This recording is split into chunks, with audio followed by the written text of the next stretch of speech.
Hey, what's up folks? Welcome back to the channel. So happy to have you back. Today we've got such a fun video, and that is remembering the 1970s in America. So the reason why I found this to be such an interesting video to react to is that I've always felt as though I'm born in the wrong era. I'm always jealous of, older folks that I speak to that were born in the 50s, 60s, and 70s and grew up in that era. Times were simpler, times were characterized more by camaraderie, hanging out with friends, social connections, and less to do with technology, which today, we're a little bit more selfish. When growing up after school, I used to hang out with friends, play sports. We used to get up to mischief. I was never one for, video games. I played a video game here and there, but I always liked the simple life, and I feel like times were simpler back in these days. Times were better back in these days. So I thought, we'd fill ourselves with a little bit of nostalgia and see what was life like in the 1970s in the United States of America. And folks, if you grew up during this era, please tell me during the video in the comments below if they are getting it right or are they way off. I always value your opinions more so than any video that I watch. But without any further delay, let's get right into it. Why don't we, folks? If you grew up or lived in the 1970s, then you realize it's one of the grooviest decades around. Groovy. It was before the internet, and times were simple, but times were good. The 70s are more than just bell-bottom jeans and bell-bottom pants. Really? Today, we're going to discuss some of the things that happened in the 70s, and hopefully it brings back some memories. The Brady Bunch was a huge hit in the 1970s, and with 3 girls and 3 boys of different ages, almost every kid had a crush on someone that was on the show. The show was too perfect to exist in the real world, but somehow it resonated with kids in the 70s. I feel like when I look at that photo, that just exemplifies the, typical white picket fence American family. So folks, let me know, do you remember watching the Brady Bunch? I personally have heard of the show, but I've never watched an episode myself. Is it worth watching? I always like to go watch some golden oldie sitcoms. Sitcoms are one of my favorite shows to watch, so if you recommend it, please let me know. CB radios were mainly used by truckers, but they crossed over into mainstream in the 1970s, and even moms and station wagons wanted to have their own handle. 10-4 and Roger That became popular slang of the 70s. Of course, kids had to cover their ears when some of the truckers were talking and telling jokes. Macrame was something that you saw a lot of in the 70s, and it took over houses everywhere, from hanging plant baskets to towel holders. One of the more popular items to have was an owl for some reason, and it was made out of macrame, of course. The colors of the 1970s included avocado green, banana yellow, or neon orange. You could find these colors on clothes, carpet, car interiors, appliances, counters, or even... So these type of appliances with this type of color scheme, guys, I'm telling you, my grandparents had, appliances like this, and my goodness, do they last forever. I don't know if you folks have also realized this, but the stuff you buy today, the appliances, they're almost designed to only last, a few years, where the appliances of the past were so over-engineered, they were built to last decades. And we had appliances like this, passed down from our grandparents, and they still just never gave any trouble. So this was typical quality of the 1970s. Furniture. The round ottoman seats became strangely popular in the 70s. Okay. Most were meant to be used as footstools, but kids would often stretch out on them or curl up on them for cat naps. It was also fun to spread out and pretend that you were Superman flying high through the sky. But who could resist trying to jump around on them or even over the top of them? It's tempting. Evel Knievel was one of the super popular things in the 1970s, and so were his toys. I heard of him, yeah. He was always trying different stunts, and it usually led to kids in the neighborhood building ramps and seeing if they could jump over so many Tonka trucks or, God forbid, other kids.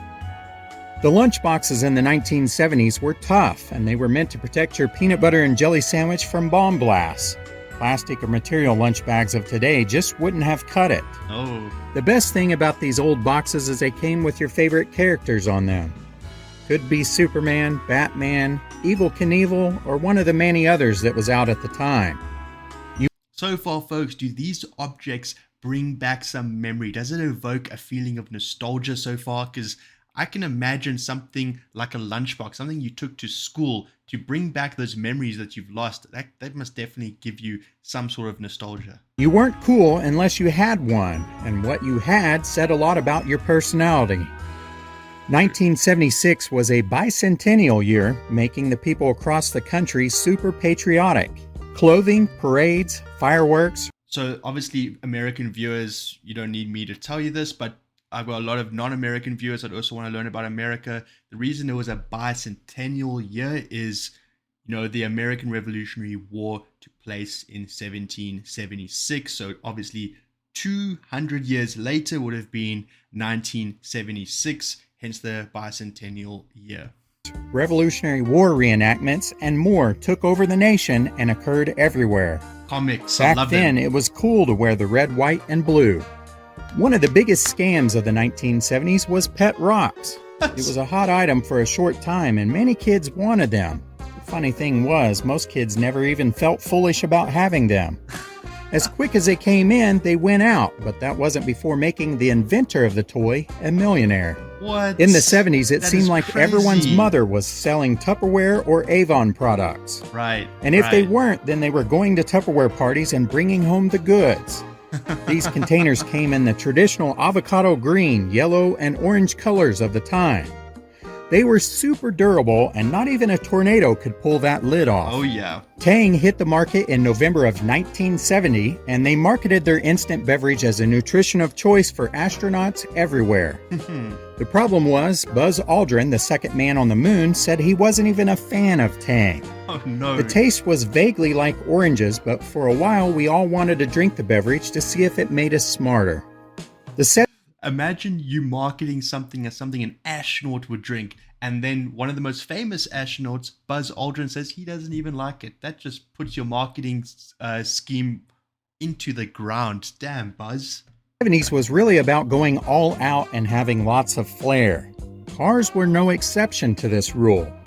Interiors came in the traditional colors of the time period, which some may argue is better than the plentiful black of today. Right. But the outside of the station wagons also had some extra appeal with the wood paneling.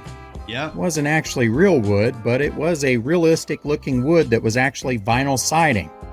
The good thing about that is you didn't have to worry about wood rot or termites. Back in the 70s, comic books and magazines were much more popular than they are today. I love comic books. One of the great things about them were the irresistible ads in the back part. Sometimes it was a toy or hatch your own baby chick. One of the more popular things for kids to get was sea monkeys. The picture painted them as sort of a fun, happy, mythical creature. But you would quickly learn your lesson in advertising when they came because they looked nothing like the picture. What is a sea They monkey? were actually strange brine shrimp. What? Not exactly the best pet a kid could have. The 1970s saw its own version of the delete button, and it was called liquid paper or whiteout. If you made a mistake on a letter or school assignment, then no problem. Just grab the liquid paper and paint a spot over that mistake. We called it Tippix. Of course, this was not instant, and you had to wait for it to dry, which felt like forever.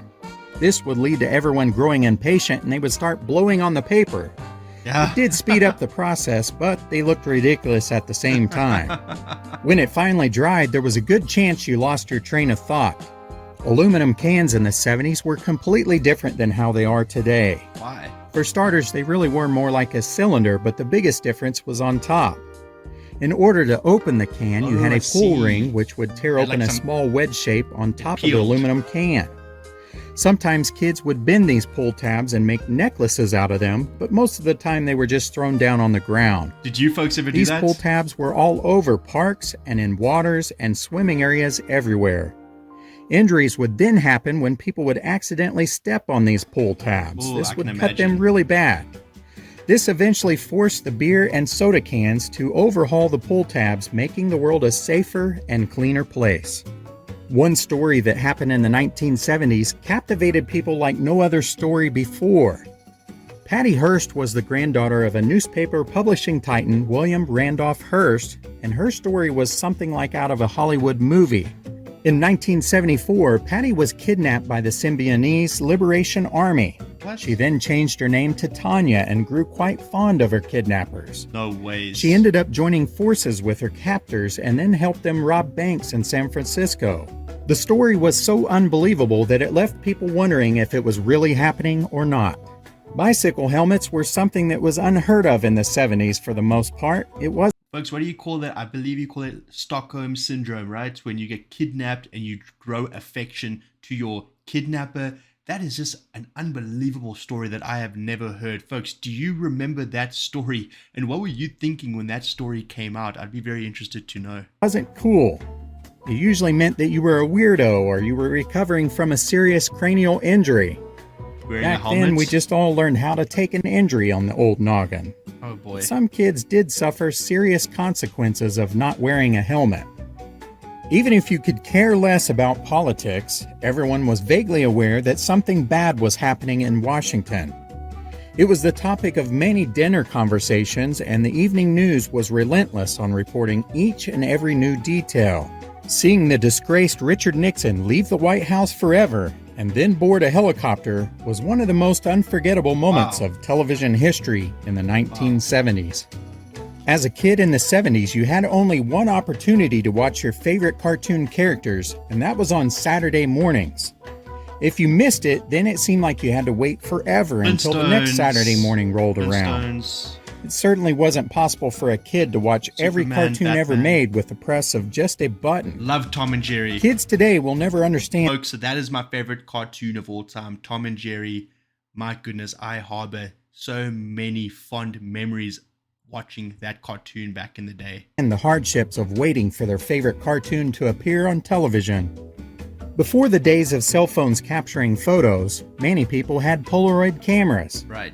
They were extremely popular because you could instantly see the photos rather than having to wait for the film to be developed.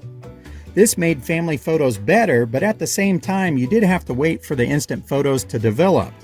Of course, this could be sped up, or so we thought, by shaking the picture vigorously so the air drying process would speed up more quickly. Songs in the 70s were not always meant to be understood, and it was anybody's guess what was being said. We didn't have Google back then to help us out with the translation. Right. Take Don McLean's 1971 hit, American Pie. No one really knew who the jester was and why he was stealing the king's thorny crown. And just who was Jack? Kids had plenty of theories, but was the whole song really about Buddy Holly dying on a plane crash and McLean feeling sad about it? Smoking in the 70s could be seen everywhere. Great song. People were puffing away in offices, restaurants, airplanes, and most homes and public buildings. Secondhand smoke wasn't even something that people discussed. Between candy cigarettes and the Marlboro Man, even kids wanted to get in on the tobacco craze. I love the candy cigarettes. TV reception in the 70s was a real struggle. In order to get rid of the distorted picture or snow, you had to adjust the rabbit ears or maybe even the knobs on the television. Yep. It wasn't a quick process by any means, and people often tried adding foil or getting bigger antennas. And if you happened to adjust it while Dad was watching the big fight and it happened to come in focus, well, that meant you were going to be there for a while. Folks, even in the early 2000s, we had very old, TVs. And I remember when the screen became fuzzy, the TV screen, and we adjusted the aerial, as soon as the picture showed, we would very carefully leave the aerial and make sure nothing bumps it, nothing touches it, and it just had to stay in that spot, because any slight movement and you could have a blurry screen again. So I can relate to that for sure. Speaking of television, we really didn't have a plethora of channels to pick from. Right. If you were lucky and in a good area, you had 3 on the lower numbers, and then you could turn the knob to you and maybe get 3 more channels on the other knob. Yeah. Basically, that meant that you were Dad's remote control. Television in the 70s was not something that was 24 hours a day. It would eventually go off the air at night. The time depended on the area you were in and what station you were watching. Sometimes the stations would have sort of an off-the-air patriotic theme or Native American. Yeah. Other times it was just a display, sort of a basic screensaver, or maybe even it was just snow until the next morning at 6 a.m. when the station would resume. Long before kids were texting on phones, the only option available was writing notes and passing them on in class. And Lord help you if the teacher actually caught you doing that, because if she did, she was going to take that note and read it in front of the whole class out loud. And emails? No. There was only snail mail. We had to actually learn penmanship, cursive, and typing on typewriters. Then we would pay for a stamp and stuff it in an envelope so it would get mailed to the person, and they would receive it anywhere from days to a couple weeks later. What kid didn't love fooling around with a typewriter though? Something else 70s kids paved the way on was selfies. No, there wasn't cell phones, but there were these cool photo booths. Everyone would cram inside like clowns inside of a small car and wait for the camera to flash 3 or 4 times. The results weren't always the best, but then there was no such thing as the perfect selfie. Besides, who really wanted to keep feeding the booth more money? In the 1970s, there was no Google or way of fact-checking, so kids believed basically everything. Word of mouth, baby. Remember when Mikey, the picky eater from Life cereal, consumed too many Pop Rocks and Coca-Cola? He died, or at least we thought, by way of his stomach exploding. There were tons of different rumors of all sorts at the time, and we were all guilty of spreading them. As it turns out, most of them were false. If you look around today, kids have various hairstyles. Maybe it's parted to the left or the right, or it's a faux hawk. But in the 1970s, it was all about the straight-edged bangs. You know, the bowl cut, which is exactly what it sounds like. Mom would stick a bowl on top of your head, and then she would trim the edge going along the bowl. Oh, that's funny. Even girls experienced this, at least on their bangs. It was the official haircut of the 70s. Heck, even Pete Rose and Dorothy Hamill sported it. Mechanical pencils are all the rage today, but in the 70s, wooden pencils ruled the world. But another essential school supply was the pencil cases with sharpeners or slide rulers. Even though you couldn't use them on test days, it still looked as though you were serious about learning. Everyone either had one or wanted one, just like how kids are now with iPhones. Silly putty was huge and tons of fun. Back then, it was how 70s kids shared memes. You could copy your favorite comic strip from the newspaper and then distort it different ways by stretching it. Oh, that's Today, most cool. newspapers use non-transferable ink, so kids will never experience the fun of copying their favorite comic strip. Worksheets or homework assignments passed out to the students in the 1970s classrooms were created using ditto or mimeograph machines. They had an unmistakable odor, and the ink would come off onto your fingers. Saturday mornings were supposed to be about eating sugary cereals and sitting in front of the television watching your favorite cartoons. Oh yeah. But somehow the Schoolhouse Rock started tricking us into learning math, history, and English without giving it a second thought. Their catchy songs taught us various things we couldn't have learned otherwise. Who remembers learning the branches of government from them? In 1975, Steven Spielberg released Jaws, and it had people everywhere scared to death of the water. Not just in the ocean, but even lakes and ponds could have this man-eating creature lurking below. But if you did go in the water with your friends, it was hard not to pretend you were a shark attacking them for a little scare fun. What a classic. Thanks to the Metric Conversion Act of 1975, kids were all prepared to start measuring things in meters, liters, and grams rather than feet, pounds, and quarts. It's easier, It's hard guys. to believe it now, but this really was a serious thing in the late 1970s, especially if you were a kid. Schools showed kids films that tried to win them over with the adventures of metric marvels. Kids today have no idea about the stress or fear about having to change to the metric system. Playgrounds in the 70s were built to last as well as build character. The equipment was unforgiving and brutal. Monkey bars and merry-go-rounds were made of cold steel that could break bones without mercy. And who didn't love trying to see if you could go all the way around on the swing or come off flying on hard ground? Oh yeah. It was also fun to spin the merry-go-round so fast that kids started flying and tumbling off onto the ground like rag dolls. Oh yeah. Today, most people wear sunscreen when they're going to be outside for extended periods of time. Not only that, they wear high SPF versions of sunscreen. But in the 70s, it was all about trying to get that golden tan or sunburns in some cases. Back then, you could be outside all day showing lots of skin, and no one ever asked you, have you applied sunscreen? There were even some people who lathered on suntan lotion or suntan oil so they could get even darker quicker. Yep. The 1970s brought us the best crime-fighting trio of all time, the Charlie's Angels. Girls wanted to be like them, and boys had crushes on them. Some were taken by Jacqueline Smith, while others only had eyes for Kate Jackson. But the vast majority of boys loved Farrah Fawcett. Did you have a favorite angel? The 1970s was all about short shorts and tube socks. Not only that, but it wasn't limited to just girls or boys. Everyone wore them. Styles for both sexes rarely ever align, and it may not have been the most flattering, but they sure were cool. That's interesting. Hitchhiking today is sort of frowned upon, but in the 1970s, it wasn't.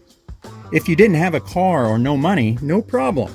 Just stick up your thumb and eventually a kind stranger would pull over and offer you a ride. Simpler times. It was also more common to see people pulling over to help others change a tire or anything else that you might need.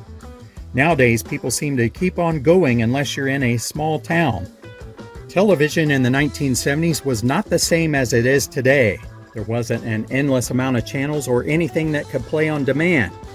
So when something came on television that resonated with kids, it burned a permanent memory into their subconscious. How many of you can still sing the Sesame Street song or Rubber Ducky or maybe even the Oscar Mayer commercial song? Oscar Mayer commercial. In the 1970s, we became familiar with a galaxy far, far away. In 1977, we were introduced to lightsabers, the dark side, and of course Darth Vader. Generations before had no idea of any of that, but nothing would be the same in the future as everyone is now familiar with Star Wars. Right. The 1970s was just as dangerous then as it is today, yet none of the parents were freaked out over it. Kids played outside until the front porch lights came on, and they rode their bikes all over the town. Stranger danger wasn't even really a thing, and many kids were never even warned about it. Usually they were just out making new friends and acquaintances with people they didn't even recognize or know. That's going to do it for today's video on the 1970s. Awesome. I hope you enjoyed it and it brought back some fun. Yeah, guys, I absolutely loved that. I really, really enjoyed that. It brought back memories that I do not even have because I was not even brought up during this era. But I love how simple times were. Man, it seems like we've almost digressed socially. We might have improved technology-wise, but we've digressed socially. So that definitely was very, very fulfilling to watch. I hope this brought back some memories for some of you. Let me know what this video made you feel. What emotions did it invoke in you? I'd be very interested to know. And let me know if you were brought up during this era, which era do you prefer? The 1970s or the era we live in today? Always appreciate your comments. But folks, if you did enjoy this video as much as I did, I'd appreciate it if you liked the video and subscribe to the channel. It definitely helps a lot. But until next time, I'll see you when I see you. Have the best week possible. Cheers.